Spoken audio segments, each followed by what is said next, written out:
எங்கள் பேபியோட first solid start பண்ண போகிறோம். அதுக்கு முதல்ல நாங்கள் ராகி சரி தான் ஃபஸ்ட்டு கொடுப்போம். நான் ராகி 1 kg வாங்கியிருந்தேன். அடிக்கிற வெயிலுக்கு 2 மணி நேரத்துலேயே காஞ்சிடுது. ஆனால் நான் அன்றைக்கி நல்லா வாஷ் பண்ணிவிட்டு ஒரு half a day நல்லா காய வச்சாச்சு. காய வச்சு மெஷினில் கொடுத்து அரைச்சிட்டோம். எவ்வளோ தான் ஃபைனாக அவங்க அரைச்சி கொடுத்தாலும் நம்ம நல்லா சலிச்சுக்கணும். இந்த மாதிரி ஒரு காட்டன் கிளாத்தில் நல்லா சலிச்சுக்கணும். அப்போ பாருங்கள் எவ்வளோ ஃபைன் டஸ்ட் இருக்குது.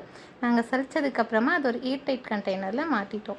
இப்போது சாலிட் ஸ்டார்ட் பண்ணுறதுக்கு டெய்லி ஒரு 2 ஸ்பூன் மட்டும்தான் கொடுக்க போகிறோம் நெக்ஸ்ட்டு 2 daysக்கு. முதல்ல கட்டி எதுவும் இல்லாமல் 1 ஸ்பூன் மட்டும் ஒரு கிளாஸ் வாட்டரில் கரைச்சிக்கிட்டோம். அப்புறமா ஒரு 5 minutesக்கு நல்லா வேக வச்சா சரி தண்ணியாக சூப்பராக ரெடி ஆகிடும். ஸோ ஃபஸ்ட்டு சாலிட் தரும்போது அம்மா இந்த மாதிரி பண்ணணும்னு சொன்னாங்க. ஸோ அந்த மாதிரி பண்ண உடனே எங்கள் பாப்பாவுக்கு ஃபஸ்ட் சாலிட் கொடுத்தாச்சு.